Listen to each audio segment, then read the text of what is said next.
Welcome to today's Explainer. We're jumping right into Chapter 2 of Ryuho Okawa's philosophy on achieving what he calls eternal success.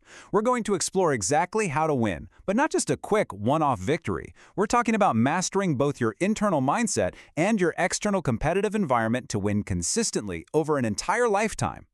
So, let's kick things off with a question that might actually challenge how you think about success. Why is it that highly talented, quick-witted people so often fail to achieve long-lasting success? I mean, you'd think the smartest, fastest thinkers would naturally win out in the end, right? Well, the source text we're diving into today argues the exact opposite.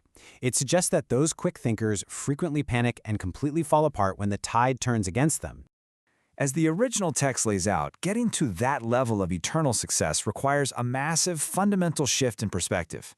You really have to stop chasing those quick, tactical wins and start building long-term strategic endurance. It's entirely about surviving those inevitable rough patches that tend to break people who rely on nothing but a fast mind.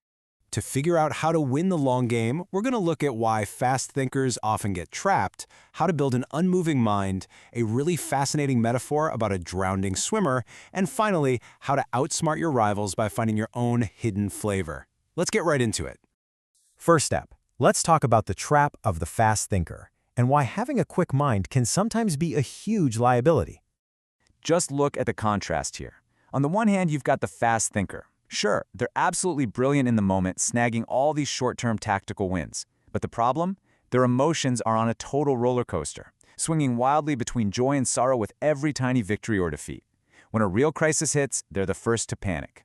On the flip side, you have the enduring strategist. They're totally focused on the large-scale victory. They might lose a few minor battles, but they stay emotionally grounded because they're playing the long game. Because let's be real, when you're taking on massive projects or aiming for huge goals, you are absolutely going to face opposition. Things will go wrong. That's just a given. And if your happiness depends entirely on getting a win today, if you react emotionally to every single setback, the text argues you are basically guaranteeing your own failure. You need an anchor that's way deeper than just being quick on your feet. Which brings us to a much better way to handle adversity, and that is cultivating what the text calls an unmoving mind. The Japanese term used here is fudoshin, which translates to an unmoving mind. But hey, to be clear, it's not about just being stubborn or refusing to adapt. It's about developing an internal emotional shield, one forged through actual real-world experience, that allows you to endure extreme hardships. It means staying absolutely steadfast and refusing to get knocked off course by temporary negative circumstances. Just think about how fudoshin completely shifts your timeline. A fast thinker wants results yesterday, and they freak out when things stall. But a true strategist armed with fudoshin, they're operating on a totally different wavelength. They are mentally prepared to hunker down and literally wait out a bad situation for 1, 2, 3, or even 5 years, just to secure that final victory. It's kind of like a massive, deeply rooted tree. The market winds can howl, storms can rage, but the tree doesn't budge. And here's the coolest part. Because of that incredible endurance, the tree actually becomes a safe haven. It provides shelter for all those smaller, panicked individuals who are losing their minds over every minor tactical loss. By standing firm, you literally become the center of gravity. Now, to really visualize how you put this into practice, the text uses a brilliant, completely counterintuitive metaphor. Check out this quote. It says, "If you are about to drown, it is better to sink your head into the water. If you sink your head and stay still, you will float." Wait, what? It sounds crazy, right? When we're facing absolute ruin in business or in life, our biological instinct is to thrash around, to just do something, anything immediately. But thrashing in the water only makes you swallow it, exhaust yourself, and sink faster. So why does sinking your head actually work? Well, it just comes down to biology and physics. The human body's specific gravity is about 0.9, which actually makes us slightly lighter than water. So if you literally just relax, do nothing, and wait, which is the very physical essence of fudoshin, you will naturally float.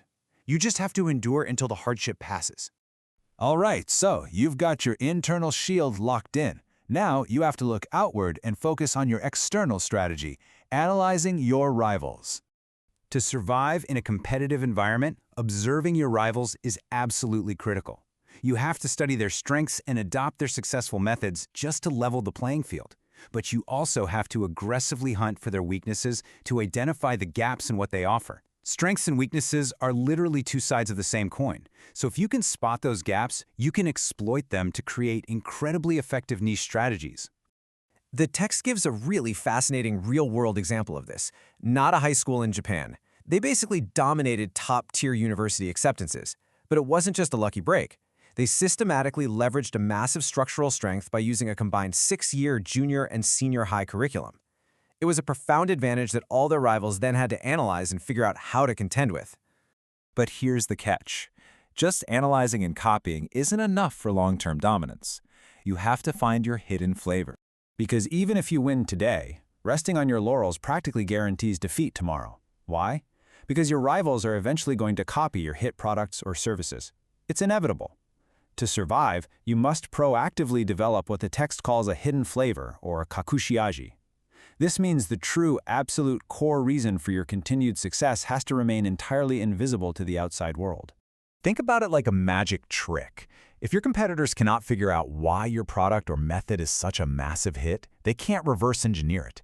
And if they can't reverse engineer it, there is no way they can crush you. Building this unanalyzable core, this hidden flavor, is exactly what ensures your long-term dominance in a fiercely competitive market.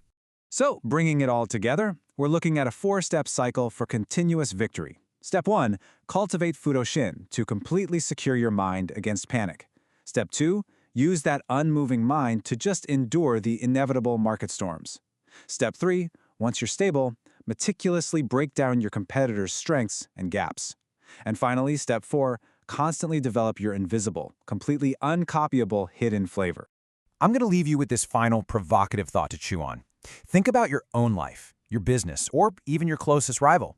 First off, do you actually have the internal strategic endurance, that Fudoshin, to simply wait them out when things go horribly wrong?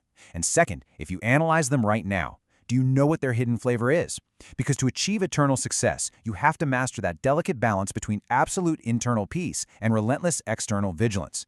Thanks so much for joining me on today's Explainer, and I'll catch you next time.